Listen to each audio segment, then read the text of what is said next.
Joshua chapter 24, verse 14 and 15, reading together.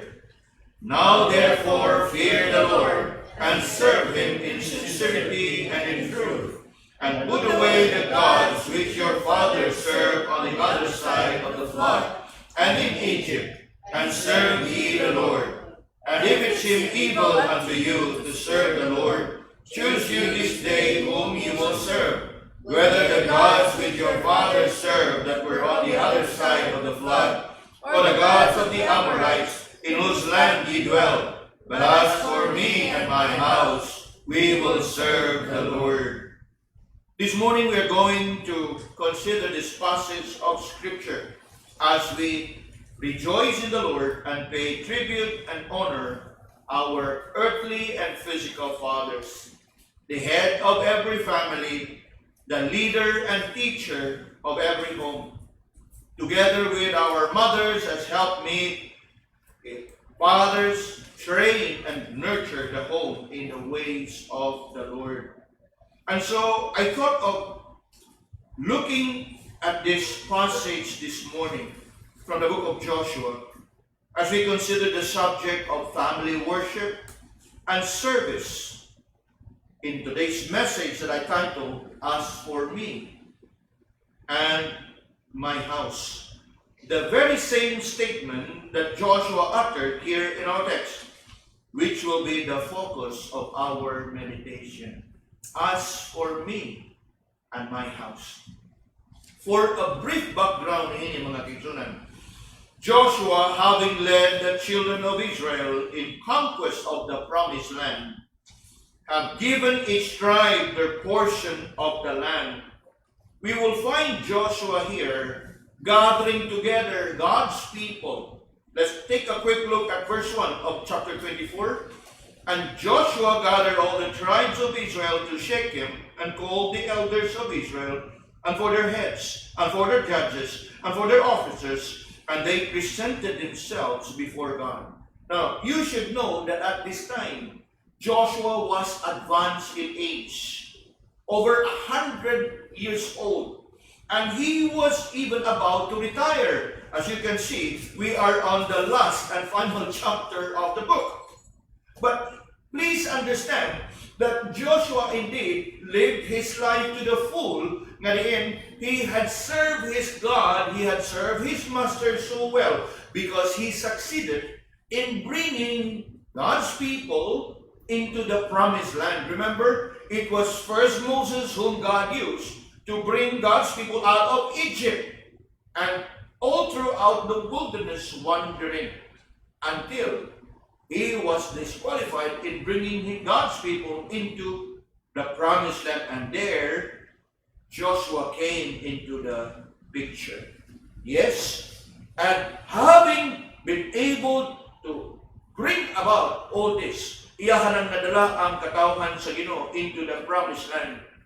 Makita nato, we will find Joshua here spending some time perhaps in a kind of a farewell gathering, in a kind of a farewell reception or a gathering or a fellowship among God's people. But more than just a gathering or a fellowship, he was mindful to spend time with them. He was mindful to call upon them and their attention of how they should live their life now that they are settled in their respective homes in the land that has been apportioned to them. And so with that, mga kaigsunan, as you can see in here, we find Joshua having gathered God's people together in verse 1. What followed them was a brief review and a recollection of the events that Joshua traced back. Now, as you can see in verse 2 onwards, makita nato diha na Joshua tried to recollect and trace back the faithfulness of God upon his people, even bringing to their attention God's calling upon Abraham. As you can see in verse 2 and verse 3, that is what Joshua reminded the people. Hinumdumi baya nga naabot yun ta dinhi, gikan sa plano o tinguha, the covenant of God that He established with Abraham. Then, the recollection goes on from Abraham and then to the time in Egypt, and then thereafter, the time of Exodus, their wilderness wandering. And of course, their battles that they fought and won against the people in the land. And eventually, nagdala gayud kanila sulod sa Promised Land. I may not have the time to go through all this, but that is what Joshua chapter 24 is all about. Pagtigom niya in verse 1, ihang gisaysay ang pagtawag sa Ginoo kang Abraham, Exodus, in Egypt, in Exodus, wilderness wandering, until we reach our text this morning.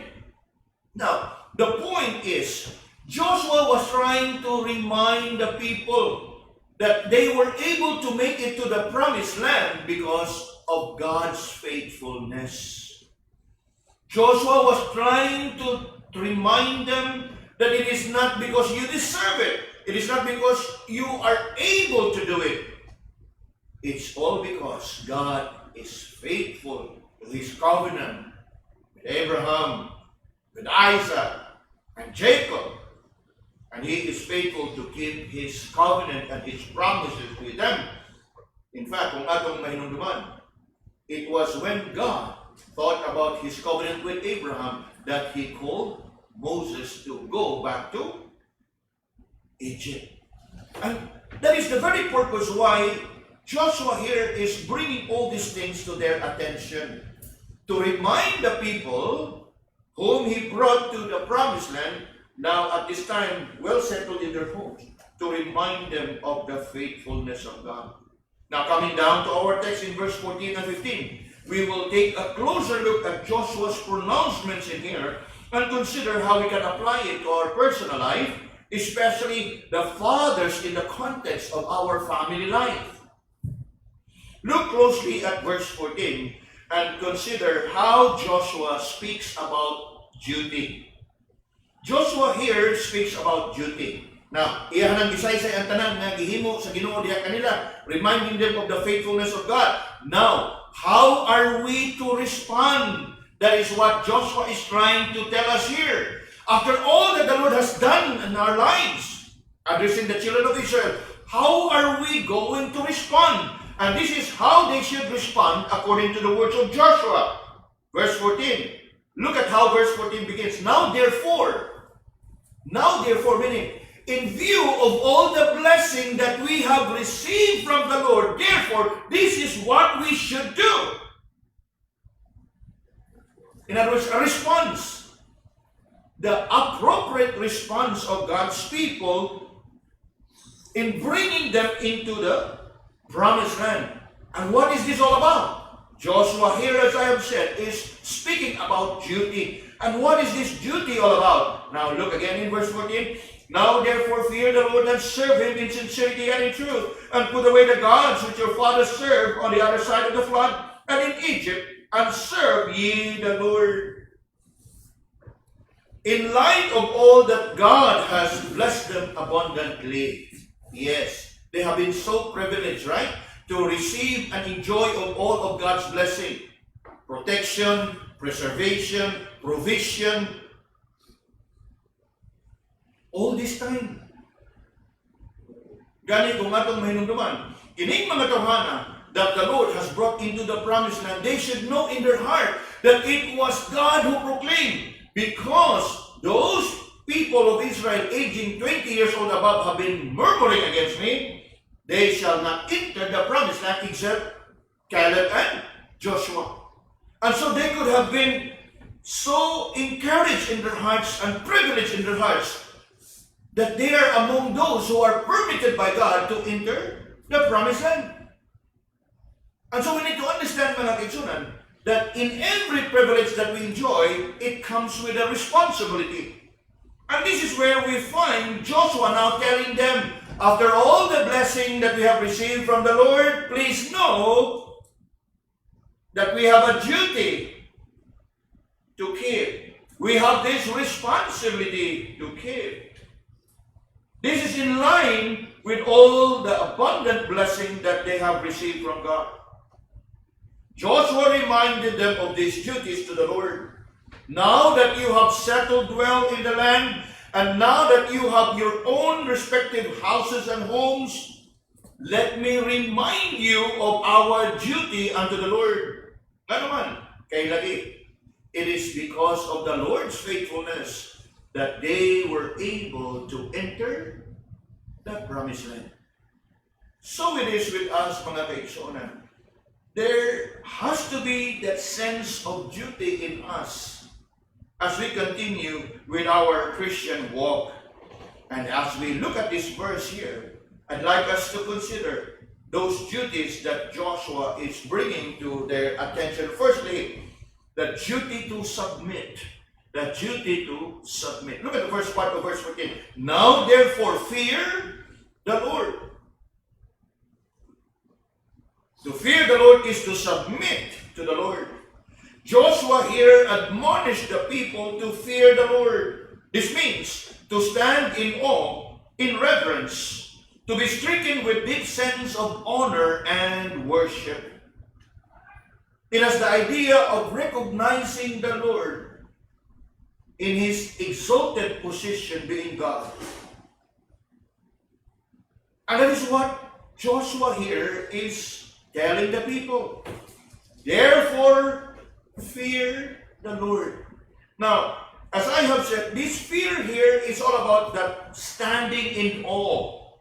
Karabang pagbati nga murag nahingangha o ma-amaze bitaw ka nga magtanaw sa Ginoo. And it's more than just being amazed nga magsudong o mamalandong sa Ginoo, but the sense of reverence that as you think about God and as you worship the Lord, you'll be reminded that He is indeed a great God. And you are but nothing before Him. You'll be humbled before Him to worship Him in reverence. That is the kind of fear that Joshua here is telling the people. This is not the fear that we are more familiar with, as in being afraid or scared, in crippling fear before Him. No, that is a phobia kind of fear. The fear that we are talking here is about reverence. That reverential fear in the presence of the Lord. And that is our duty. We must have that fear of the Lord to honor Him and to worship Him. The kind of reverence that we will show and be manifested in us, in our life. Dili lang sa panahon nga nakita sa mga pagsimba, but every day of our life, we must have that fear of the Lord. And you know what? Nakita nato diha that it is first of all the instruction that Joshua gave to Israel. Nga naman, why would Joshua bring this first and foremost to the people of Israel? Because Joshua knew very well that the fear of the Lord must be in the heart and in the mind of the people. Kaya nga naman, kung wag na ganit hadlok ang tao sa Ginoo, they can so easily go about doing what they want to do. In other words, Joshua is mindful that this must be in place first and foremost in the heart and mind of the people. If you can remember what happens to the people of Israel, there was a time when Moses was up in the mountain communing with God and God giving to him the law. Remember? And Aaron and the rest of the people were in the lowland. And so the people were thinking, what has happened to Moses? What has happened to Moses? Nganong nadugay siya? And so their imagination starts to play. What happens? They call upon Aaron, make us gods. So nagmugna sila gila. Naghimuhimo sila gila. And so what happened? God was angry at them, right? Because at that time, they never had that fear of the Lord. And it is no wonder that Joshua, of all the instruction that he should give to Israel, he gave first and foremost this instruction: fear the Lord. A duty to submit, to be in subjection to the Lord. Because Joshua knew very well that the very moment that there is no fear of the Lord in their heart, the people would surely go about doing things their way. We live in a time where people have no fear of the Lord. As the Bible says in Romans chapter 3 verse 18, there is no fear of God before their eyes. And this is evidence in the way people live their life, that is, with no thought of accountability to God. Walay pakialam, could not be bothered, could not care less. They just simply live their life according to their whims and fancies, according to their desires, according to what and how they should live their life. Many may not agree with this, as many will not admit it, but this is even true among God's people. Yes, many do profess to such fear of the Lord among God's people, but their practice shows that they don't possess that fear of the Lord. Yes, it's so easy for us to profess that we have that fear of the Lord. But you know what?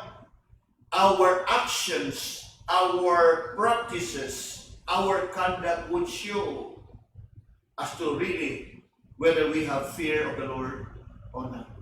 Yes, we can profess that we have that fear, but our practice would show as to whether we possess that fear or not.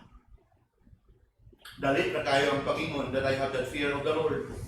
But if you look at their lives and you examine the way they live their lives, it will tell you as to whether they really have that fear or not. Yes, Joshua here is reminding us of our duty to submit. That is to fear the Lord. Now, we move on, still on verse 14. Consider how Joshua here calls us to our duty to serve. Our duty to submit, to fear the Lord, and our duty to serve. Next part of verse 14. Now therefore fear the Lord and what? What's the next word? Serve. Now therefore fear the Lord and what? Serve Him. And serve Him in what manner? In sincerity and in truth.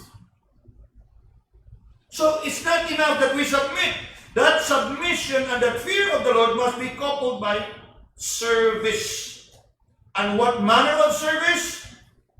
Not shallow, not superficial, not hypocritical, but what kind of service according to this verse?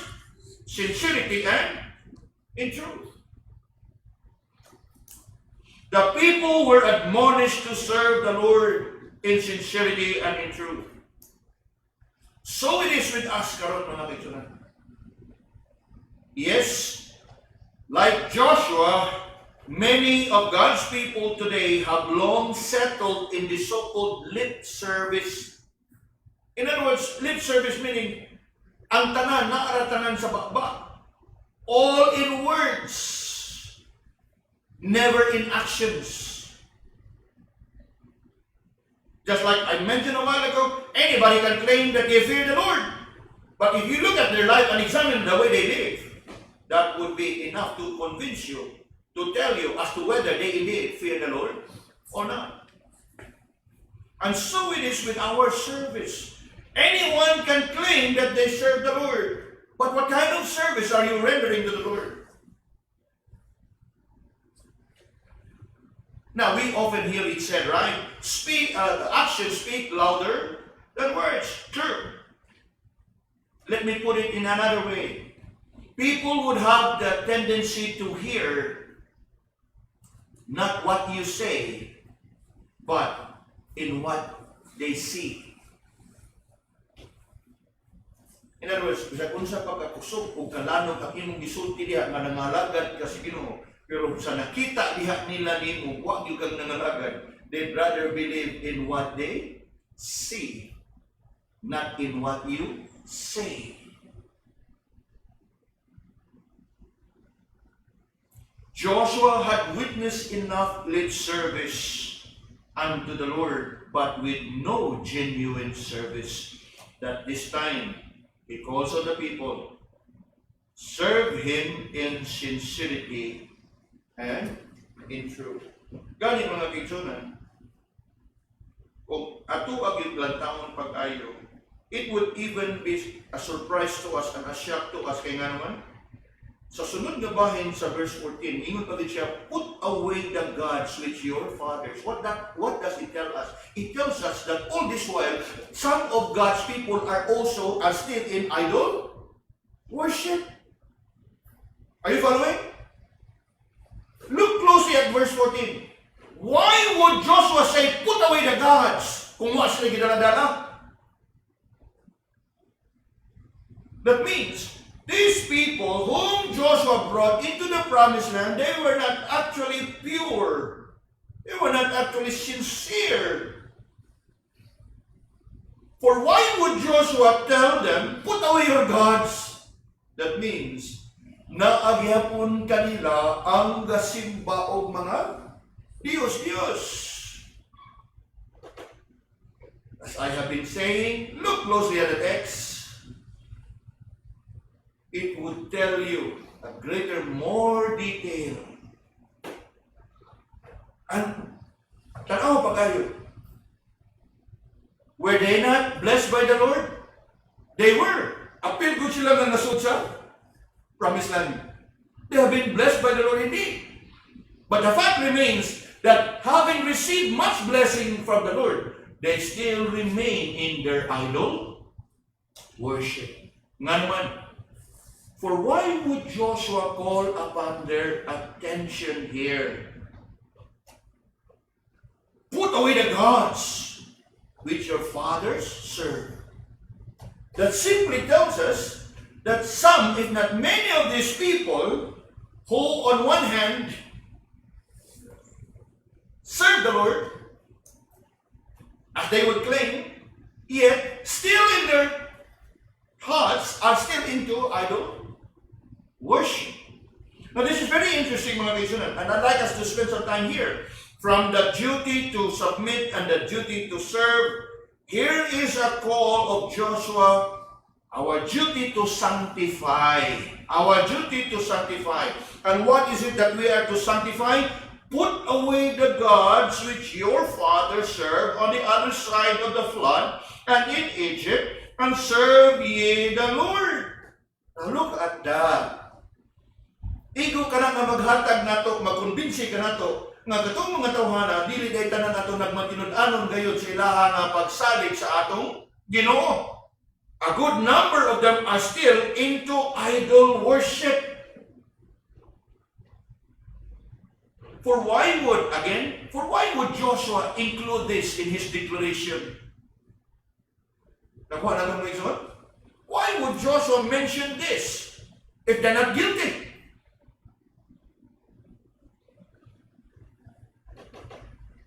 Yes, Joshua knows so well that there still is idol worship among the people of Israel. There were many false gods among them. Gani iyagin ang i-categorize niya. The idols, the gods whom your father served on the other side of the flood. In other words, sa wa pa silang makalabang sa Jordan River. Meaning, in those 14 years of wilderness wandering, they may have been so influenced by the people around them nga sa ilahang mga idols and false gods na ilahang gisimba, they may have been attracted to them as well. After all, they were 40 years in their wilderness wandering. That would give us that picture that during those times, kaningon man niya, put away the gods that you serve on the other side of the flood. Sa ato pa, sa wa pa silang makalabang sa river Jordan before entering the promised land. Meaning, sa kanunay nilang pagpakit-away sa ilahang mga nasugatan in their wilderness wandering, they also have bowed down to the idols of these people. And then, look on, put away the gods which your father served on the other side of the flood, and also in Egypt. Now, unong nasata, let's look into this. Kining mga tawhana nga nakasud sa promised land, they were not from Egypt. Remember? Kaning mga tawhana nangataw na ni during their wilderness wandering. Remember? They were 40 years in the wilderness. And God made it clear that only 20 years old below shall enter promised land. So what does it tell us? That these people were never from Egypt. They were not the original batch who came out of Egypt, because only 2 from those batch were allowed by God to enter the promised land. Nakuha na to? And yet, why would Joshua here mention about the gods of Egypt? It is simply because these children of those people coming from Egypt may have been influenced by their fathers to worship the gods that they also worshiped while they were in Egypt. You know, usahay mo good, maglantaw tani, we will have the tendency to think, nakakuna ni sila sa leksyon sa diyan, disiplina si Aaron, katong golden calf, nakakuna ni sila, wak na gini sila makasa. Ayaw! We are now in the book of Joshua, long after Moses' time.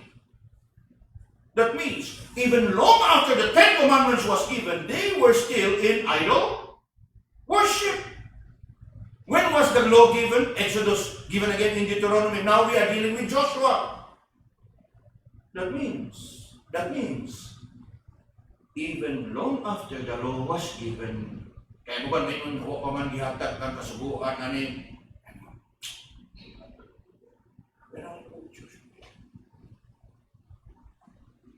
and it is very clear there. Put away simply means they still have them. Nakuha na to? For why would Joshua tell them to put away if they don't have it? Are we following? Natutuki maayo ang verse mga ikaw. Ingon diha, put away the gods which your fathers served on the other side of the flood. That means they have it. That's why Joshua would have to tell them, put them away. Ibalibag. That's the literal meaning ng put away. Ibalibag. Ilabay. Have nothing to do. But isn't it amazing? Dili na makapaintriga nimo, dili na makapahingang hanin tansa. Wa man sila makagikan sa Egypt, kunya naa day gabon sila idol from Egypt. Di man nagikan. It has been passed on to them gikan sila ang mga katiguangan. And you know mga kaigsunan, from here, I'd like us to learn this. Kita karon nga mga kadagkuan, parents, fathers or mothers, so be it, ug unsay atong nadala sa ato ang kinabuhi, without you realizing it, masunod usab ka na sa atong mga bata. You don't need to teach them because after all kita nga magigkinikanan kinsa man nato mga hasmagtudlo sa itong mga bata sa dili mao nga mga bunuhatan. But the thing is, nakita ka sa mga bata diha nato anso ilahapon na sunod. Are we following? That is the point here. I'm sure their parents never have taught them. After all, nahatag na ang kamanduan, thou shalt have no other gods before me. But the thing is, their children, as they grow, living together with their parents, galantaw sila sa ilahang mong ginikanan, they may have been confused. Kaya I am sure, ang mga ginikanan sa mingon nga, ayaw lang mong sunod kaniday, kaya kanang amo naman inaandan ko dito. Pero nakadungog naman sa kamanduan ni Moses nga dili pwede, ayaw niya sunda. Di ba?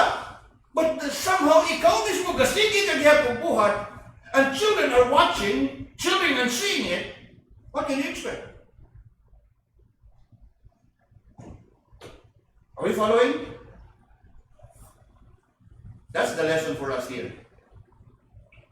That there is a duty for us to submit, there is a duty for us to serve the Lord, and to serve the Lord with sincerity and truth. Dili kay pagpakaroon nun superficial and shallow kind of service. Now, as I have said at the outset of this message, we will be looking at this passage in application to our own context in our family life.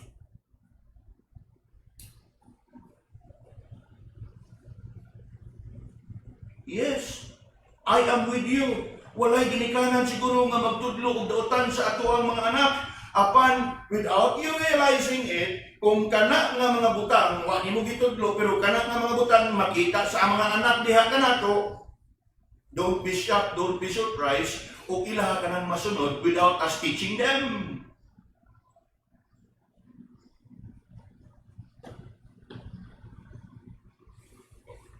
That is why Joshua had to make this clear. Put away the gods which your fathers served on the other side and in Egypt.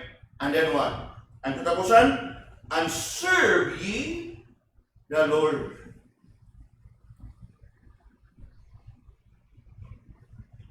Indeed, it is something for us to consider.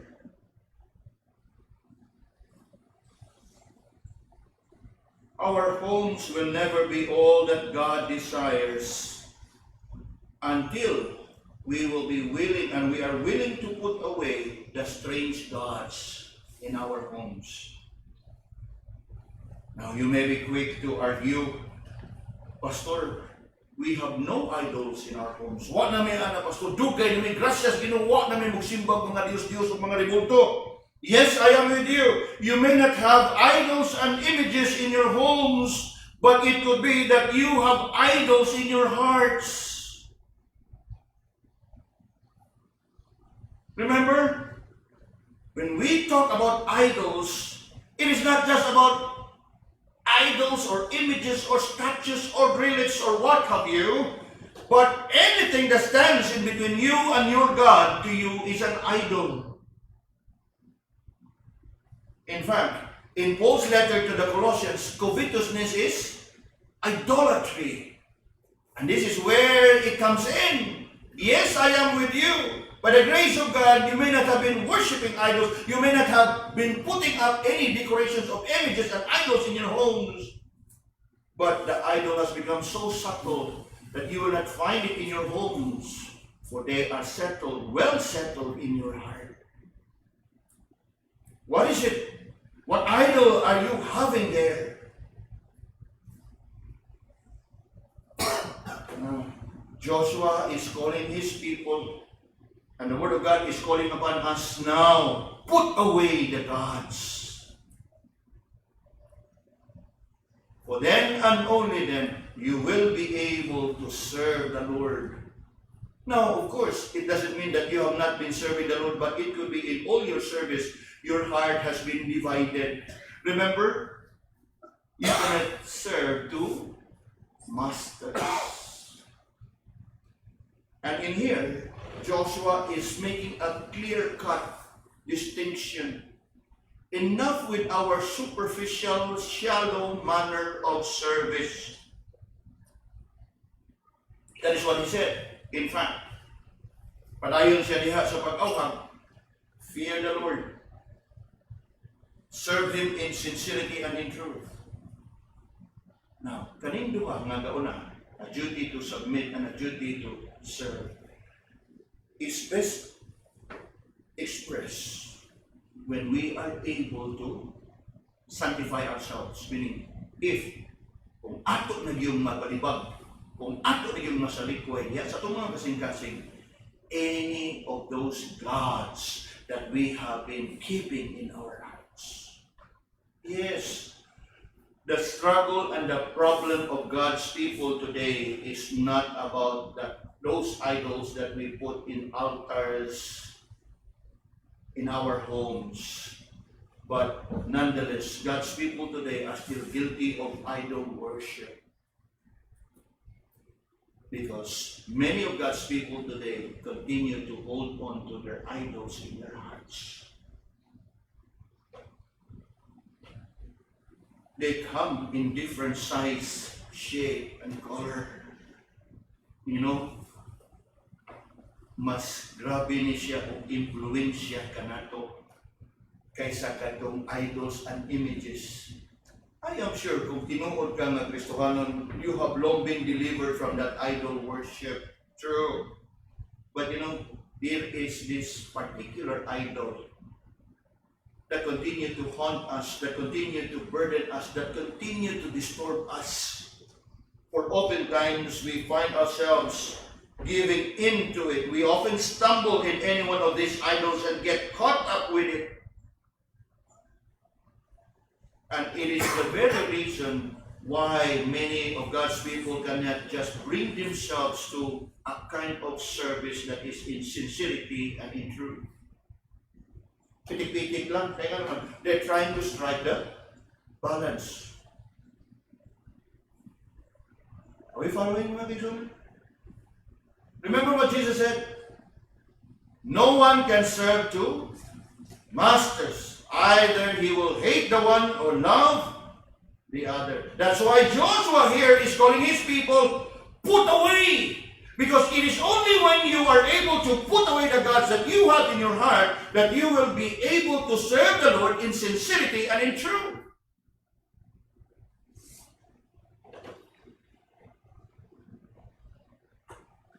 Perhaps we need to examine ourselves this morning. Fathers, mothers also, children likewise. Search our hearts and ask yourself, do I have any of these idols in my heart? What is it? Studies, career, business, money, property, riches, wealth? What is it?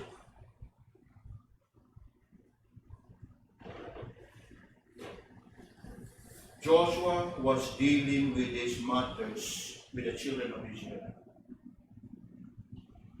Coming down to verse 15, from the subject on duty, Joshua now brings their attention to a decision.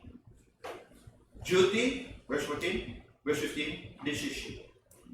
Having challenged the people regarding their relationship with the Lord, that they must fear the Lord, and that they must serve Him in sincerity and in truth, and that they must put away the gods. Now Joshua calls on them to make a conscious decision. Okay? To make a conscious decision. Now, look with me in verse 15, and first consider that definite choice. You know, another word for decision is choice. And look here and notice how Joshua calls upon them to make that definite choice. And what is that definite choice now? Verse 15. And if it seem evil unto you to serve the Lord, choose you this day whom you will serve. So there is that. You have to make a choice. You cannot just anyhow continue living your way by having the best of both worlds. You have to make a choice. And your choice must be definite. If it seem evil unto you to serve the Lord, look at the word, choose you this day. So you have to make a definite choice. Whether the gods which your fathers served that were on the other side of the flood, or the gods of the Amorites in whose land you dwell. Nakabantay mo niya, kung sa'yo ipapili niya, all false gods, right? Have you noticed? Joshua is bringing to their attention both false gods. Whether you serve the gods of your fathers on the other side of the flood, or the gods of the Amorites in whose land you dwell. So you have to make a choice. Even when you may be into idol worship, you have to make a definite choice. But the point in here is, regardless of whatever choice you may have, you must have to make a definite choice. You cannot continue to live your life na wa kay gibarugan, wa kay gituhuan, ang tanan pwede. You can't. You have to make a choice. And Joshua here reveals that there are only two choices. First, the true and living God, or the false gods that their fathers served. Either on the other side of the flood, their fathers served, or the gods of the Amorites, in reference to those inhabitants of Canaan, the promised land. Joshua here is calling their attention to make a definite choice. And you know, mga kaibigan, this choice remains and still applies for each one of us today. In fact, this is a kind of a choice and a decision that we must make and make definite each day. Even born-again believers can find themselves serving the gods of the world while neglecting the service of the Lord. Some of you may be wondering, so nagbagiha, Pastor? Lord's Day. We're supposed to be worshiping the Lord. But sometimes we hear of people working rather than worshiping. What is it? Surely, it doesn't happen by chance. They make that choice, they make that decision that today, even when it is Lord's Day, I must go to work and never worship. Nakuha na itong reason? It is a choice. It's a decision.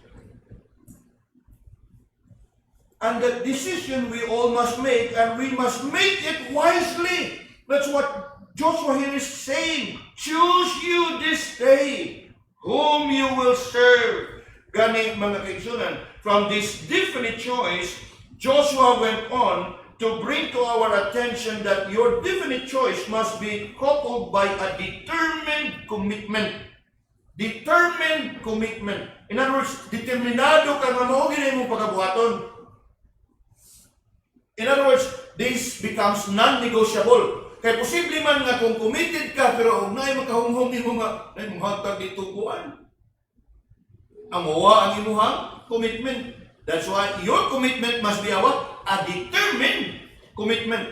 That you cannot and will not allow yourself to be influenced or be enticed to change your commitment. That's why I have to emphasize it's a determined commitment. And in the case of Joshua, what is that determined commitment? Yes, choose you this day whom you will serve. But look at the next part. But as for me and my house, we will what? Serve the Lord. That is his determined commitment. Now, I cannot decide for you people. You decide for yourself. But as for me and my house, what?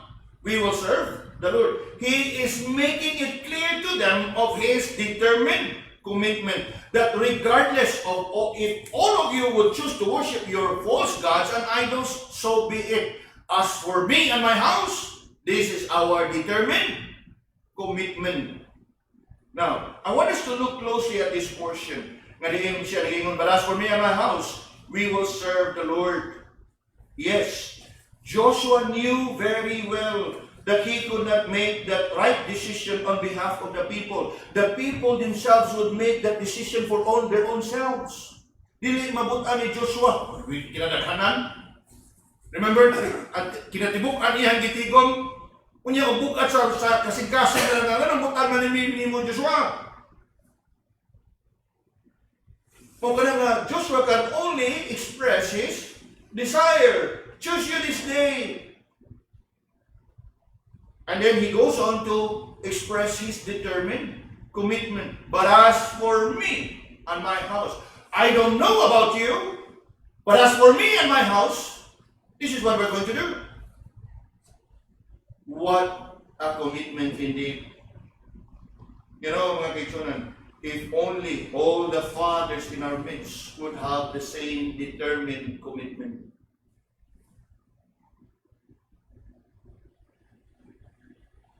What is this commitment all about? It is a determined commitment. And what else about this determined commitment? This determined commitment is not just a personal commitment of Joshua, but a corporate or a collective commitment of the entire family. Kaya nga siya, as for me and my house. You know, sometimes makadungog kitag mga struggle gikan sa ato mga tingsunan that the father may have that burden to bring the family to worship apan ay mga panahon nga some church or some family member kauban sa panimalay mura bukat ang lawas nga mubangon bukat pukawon. So that kind of commitment maybe mahingon na to on the part only of the father, but that's not the case with Joshua. As for me and my house, it's both personal and collective commitment. It's not just about me. It's about my family.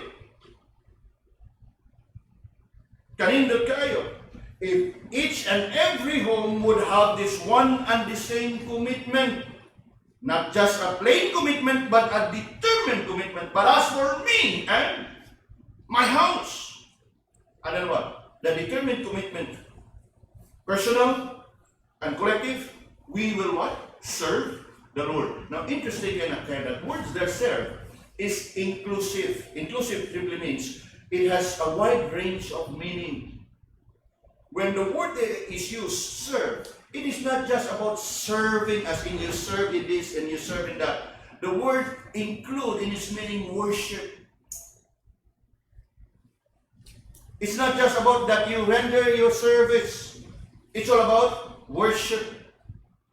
So we can somehow look at this to mean, but as for me and my house, we will worship the Lord.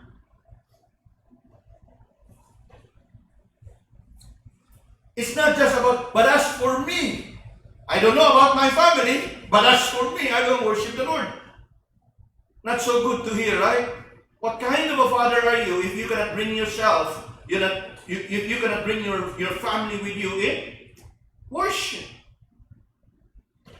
Remember Father Abraham? Our lesson kay ganiha? Fathers, kung ugaling na may mga panahon na medyo maluya ta maglantaw sa itong mga kabanan sa panimalay, please pray in your heart. Be gentle, be patient.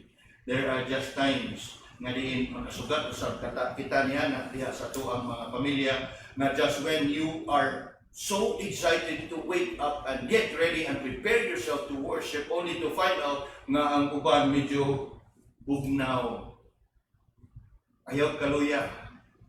Padayon. Continue, persist in that example that you are setting for your family to emulate. By the grace of God, in a matter of time, makita ka diha po na nimo diha sa imuhang kaubanan sa panimalay. That you be able to make it clear, a statement that as for me and my house. What else can we learn from this statement, mga kaibigan? It is indeed a determined commitment, not just a personal, but a collective commitment of the entire family. That regardless of what others would choose, Joshua and his family is committed and is determined to serve and worship the Lord. He cannot allow any sentiment or any opinions coming from others to influence him to change his commitment. Because as I have said, it is a determined commitment. I pray that each and every father, together with each and every family, would surely have this determined commitment, mga kaibigan. For as we look closely at this commitment, mga kaibigan, it is a firm commitment. Ikalawa, it is a willful commitment. Willful ganit mo, yung kabubuton, imo ganang pagbuot. And because it is a willful commitment, you purpose it in your life. So, firm, willful, and purposeful. You purpose it in your life. Bahala magunsa mo diha. But as for me and my house, we will worship the Lord. Fathers, how are we doing? How have we been doing in this area? You know, mga kisunan, to be the head of the family is to be the priest in the family, meaning we are supposed to represent our family in the presence of God. Kita mo'y magdala kanila. You study the Old Testament, particularly the book of Deuteronomy, you will often find there, fathers, read this to your sons and to your children. Speak to them judgments and statutes and laws and commandments.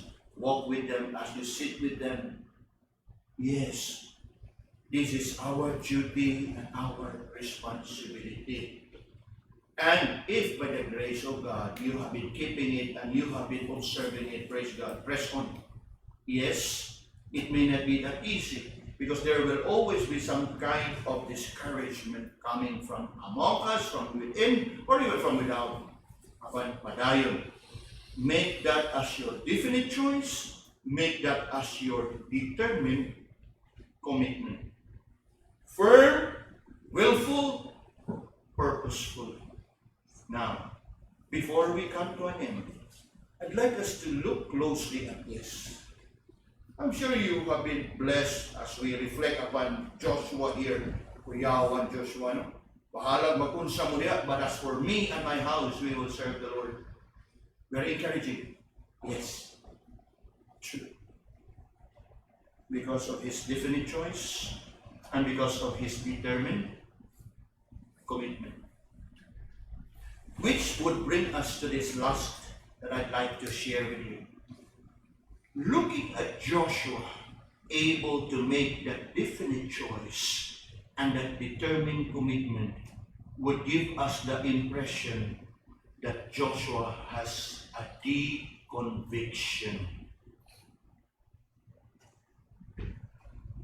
He was able to make that definite choice and come up with a determined commitment because Joshua had a deep conviction. Look again at verse 15. And if it seem evil unto you to serve the Lord, choose you this day whom you will serve, whether the gods of your fathers, which the fathers served that were on the other side of the flood, or the gods of the Amorites, in whose land ye dwell. But as for me and my house, we will serve the Lord. Fathers, my fellow brothers in the Lord,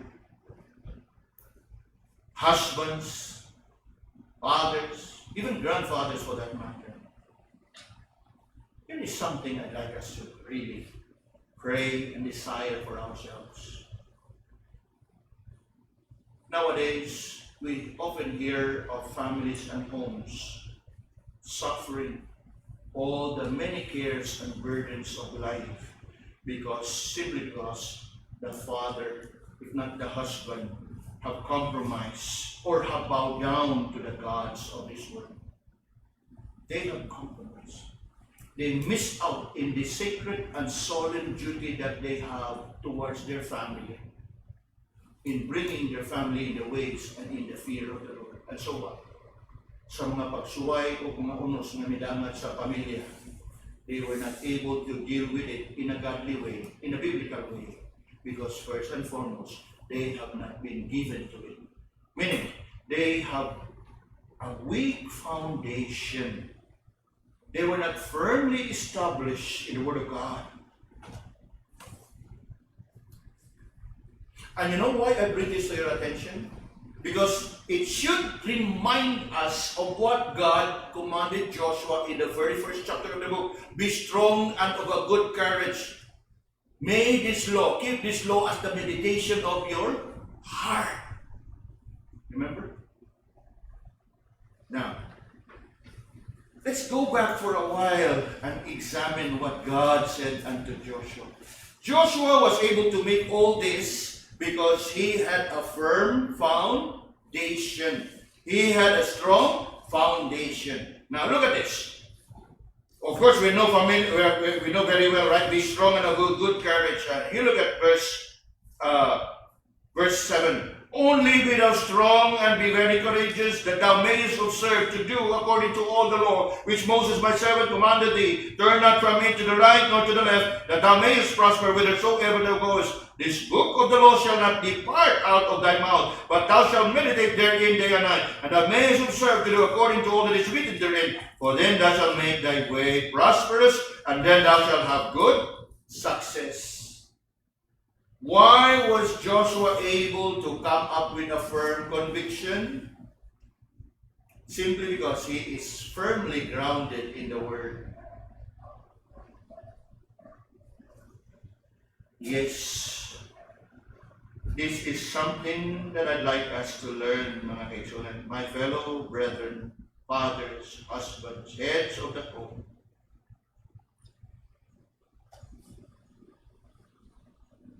Search our hearts. Examine yourself. Kumusta man ang atuang pagkinabuhi? Kumusta man ang atuang paglakaw? Kumusta man ang atuang pagpangalagad sa Ginoo? How have we been nurturing our family? How have we been leading our family? You know, mga kaibigan, if an honest examination of ourselves would reveal that we are failing, consider these lessons that we have learned from Joshua. Think of his definite choice. Think of his determined commitment. Think of his deep conviction. If by honest example you realize, Pastor, Reggor it's not too late. Pray in your heart. As we have been told, choose you this day. If you are able to see, pray in your heart. And as Joshua has challenged us, choose you this day. That definite choice, that determined commitment, and that deep conviction. But as for me and my house, what? We will serve. May this be our convictions too, mga kaigsunan.